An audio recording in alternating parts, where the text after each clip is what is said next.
uma medida provisória publicada no Diário Oficial da União pelo presidente Jair Bolsonaro adiou a Lei Geral de Proteção de Dados para 3 de maio do ano que vem.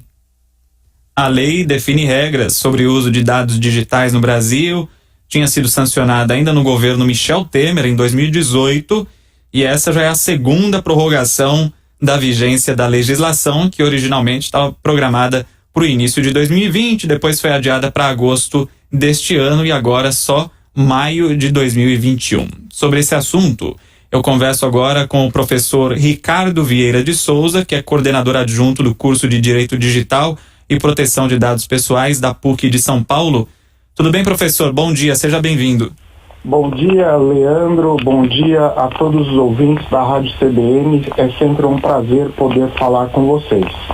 Antes da adiação em si, para quem não está familiarizado aí com a Lei Geral de Proteção de Dados, qual que é a principal importância dela? A Lei Geral de Proteção de Dados Pessoais, ela protege as pessoas, o cidadão, porque ele vai ter mais controle sobre aquilo que as empresas vão estar coletando sobre ela. Hoje, por exemplo, você vai em um supermercado e consegue ofertas especiais, descontos especiais. E esse tipo de desconto se dá através da coleta de alguns dados, onde as pessoas vão receber publicidades específicas de acordo com o perfil de consumo. A Lei Geral de Proteção de Dados Pessoais, ela confere às pessoas essa proteção, confere também o direito de retificar os dados e também impõe uma série de medidas às empresas para que esses dados não sejam vazados indevidamente. Perfeito. Eu falei adiação, mas é adiamento, né? Que fique muito claro aqui. O professor, e essa decisão então de adiar a lei para maio de 2021, como é que o senhor avalia?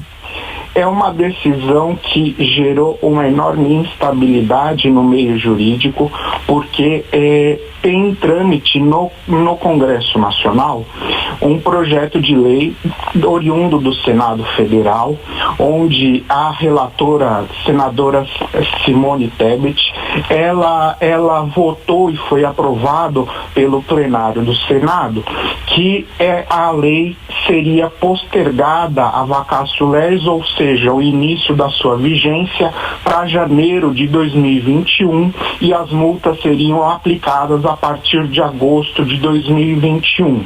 E aí todo mundo jurídico foi surpreendido, porque esse projeto de lei hoje ele encontra-se na Câmara dos Deputados, em todo o trâmite legislativo perante aquela casa. Só que agora a gente foi surpreendido na semana passada com essa medida provisória 959 de 29 de abril de 2020, alterando o prazo para 3 de maio de 21. Só que a gente tem que fazer algumas observações em relação a essa medida provisória. A medida provisória é um ato legislativo que quem faz é o presidente da República, mas só que ele tem que ser submetido ao Congresso Nacional.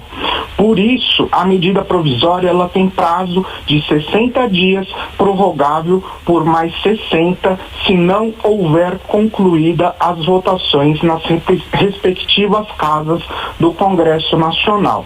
Leandro, a título de curiosidade, com a prorrogação, vamos supor que essa medida provisória seja prorrogada para 60 dias. O prazo de 60 dias dessa medida provisória vai ocorrer em 28 de junho de 2020.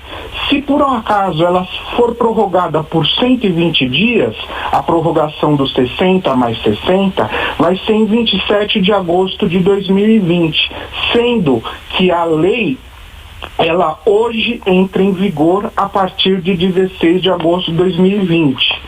Então, a gente tem que ter em mente a seguinte questão: se essa medida provisória ela não for votada e não for aprovada, que nem se diz no jargão popular, ela vai caducar. Então, esse prazo de 120 dias, ele nem chega a contemplar uma real prorrogação dela num cenário lógico de que ela não seja aprovada nas duas casas. Assim, o que eu posso falar para todos os ouvintes da CBN? As empresas já começaram a se adequar porque o projeto de adequação à Lei Geral de Proteção de Dados Pessoais, ele não começa do dia para a noite. Grandes empresas já começaram a se adequar e vocês podem perceber ao entrar em alguns sites, porque existe uma tarja informando que os dados das pessoas estão sendo coletados. E aí você tem que anuir a essa coleta. Que dados são esses? Os cookies, que são dados que existem nos navegadores das pessoas, cada um pode utilizar o navegador de sua preferência, e esses dados são coletados, eles são tratados, e aí o que acontece? A pessoa pode receber publicidades direcionadas. Por exemplo, eu entro para pesquisar um pacote de viagens. Aí, através dessa tecnologia da coleta dos cookies, a pessoa vai receber em seu e-mail, vai receber nas redes sociais ofertas de pacotes de viagem de várias empresas, porque redes sociais, grandes sites, eles acabam vendendo essa publicidade para as empresas que querem vender algo. Professor, e a gente tem falado muito sobre a Lei Geral de Proteção de Dados nas últimas semanas, por dois assuntos que ganharam destaque. Um deles, monitoramento de celulares pelos governos para monitorar aí a aglomeração de pessoas, né? O famoso mapa de calor por meio dos sinais de celulares. As empresas de telefonia e os governos dizem que não têm acesso aos dados, até por causa da Lei Geral de Proteção de Dados, só que agora ela vai ser adiada mais uma vez.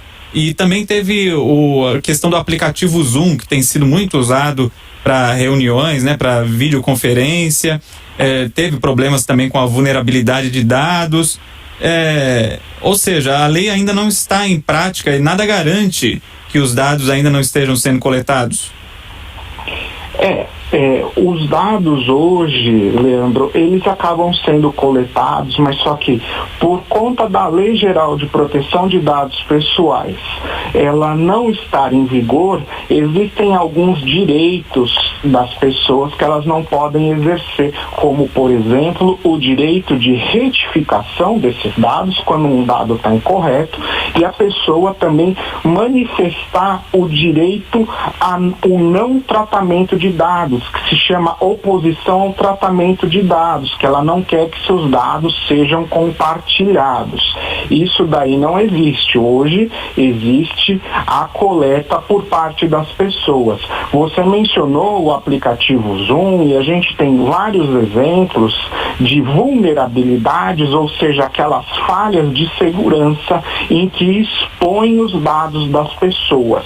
A Lei Geral de Proteção de Dados Pessoais, ela justamente impõe às empresas que, em caso de vazamento desses dados pessoais, eles sejam comunicados à Agência Nacional de Proteção de Dados Pessoais, a Autoridade Nacional de Proteção de Dados Pessoais, que, aliás, é uma observação que eu tenho que colocar da Autoridade Nacional de Proteção de Dados Pessoais, porque a lei, como você bem disse, foi promulgada no governo Michel Temer em 14 de agosto de 2018 e até agora o Poder Executivo não instituiu a Autoridade Nacional de Proteção de Dados Pessoais.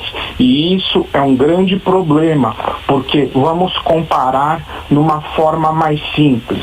A Lei Geral de Proteção de Dados Pessoais, ela é um avanço, ela é uma Ferrari, mas a partir do momento que você não tem a Autoridade Nacional de Proteção de Dados Pessoais, ela acaba sendo um carro popular, um Fusquinha. Certo. Professor Ricardo Vieira de Souza, que é coordenador adjunto do curso de Direito Digital e Proteção de Dados Pessoais da PUC de São Paulo. Fica a esperança, então, para que essa medida provisória não passe pelo Congresso, né, professor?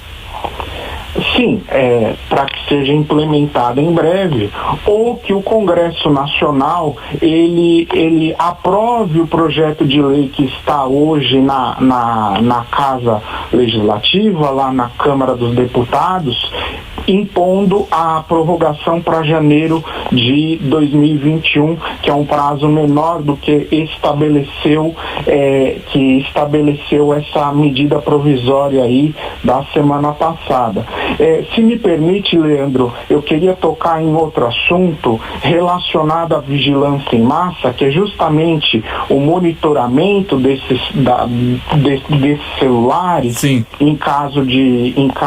Nesses tempos de pandemia, a gente está com uma ação de inconstitucionalidade lá perante o Supremo Tribunal Federal e, inclusive, a ministra Rosa Weber indeferiu a coleta de dados pelo IBGE, porque esses dados, diferentemente do que acontece no governo de São Paulo, também foi através de medida provisória, o governo federal ele quer os nomes dos usuários, números de telefone e endereços. E isso é vedado pela nossa Constituição. O governo do Estado de São Paulo, por exemplo, ele não coleta essas informações. Já a medida provisória, ela quer coletar isso através do IBGE.